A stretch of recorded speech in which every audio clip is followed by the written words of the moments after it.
The problem with the election, it's huge.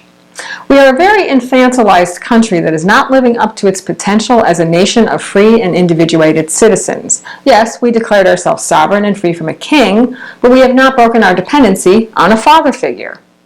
For all our talk about resilience and individuality, we are still looking for someone else, i.e. the government or elected officials, or rather daddy or nanny, to fix things. The same holds true for religious leaders. They supplant the role of parent or conscience.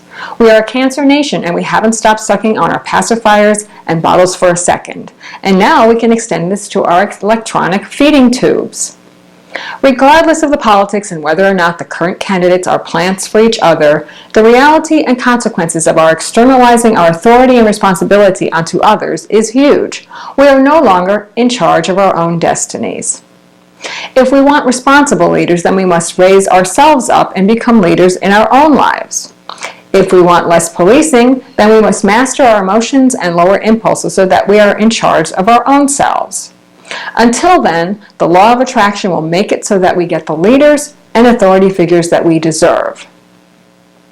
And this does not dismiss centuries of institutionalized marginalization by the patriarchy, but on the meta and energetic scale, we are all participating in this scenario. On another but related note, party affiliation has more to do with our internal picture of the parent than with any other issue, I believe. Basically, candidates on the right ascribe to a strict, disciplinarian, daddy-knows-best idea of the father. He is the one who will take things into his own hands and fix it for us. Trust me, I'll take care of it. His favorite word is no. Left-leaning individuals are more likely to be seeking the accepting, unconditional parent who will put up with their failings and or help them out when they can't do it themselves. This would be more in line with a good mother.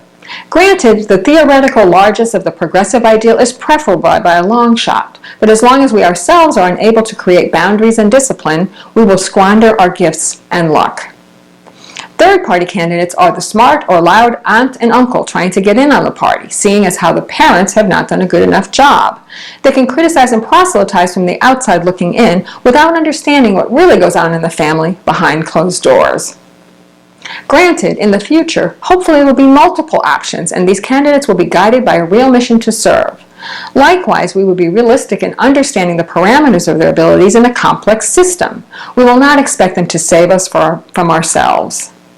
If we are to attract and retain any leader of complexity and intelligence, then we must educate ourselves and improve our characters. We cannot demand short-term gains at the expense of long-term loss or damage. We cannot have our egoic concerns override more pressing universal issues.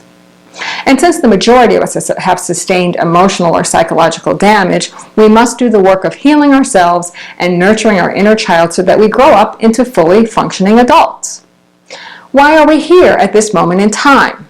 The confluence of Uranus and Aries, freedom of the individual, versus Pluto and Capricorn, tyranny of the patriarchy, is asking us to decimate our external authority figures, showing us the corruption and destruction of false, rigid structures. We are meant to become self-regulating individuals and reintegrate the external good or bad father. And true, no other nation on earth has yet dissolved the construct of patriarchy, but we can be the first, as it is our sacred destiny and mission to birth a nation of free individuals. We are just experiencing a temporary failure to launch. But this impasse and frustration can ignite a new search and self-examination process. There are no solutions that are impossible if our consciousness is raised and we step out of black and white thinking. Until then, we are stuck with the psychological projection gallery that is politics. The first modern media leader was the wizard in The Wizard of Oz, all literal smoke and mirrors, sound and fury, the projection of power. We should not be taken in by the spectacle of the current election cycle, but rather realize it as a scary bedtime story and put the focus where it belongs, taking responsibility for our lives, accessing our inner power, and becoming the leaders we are seeking. I'm Meta Astrologer Patrice Kamens.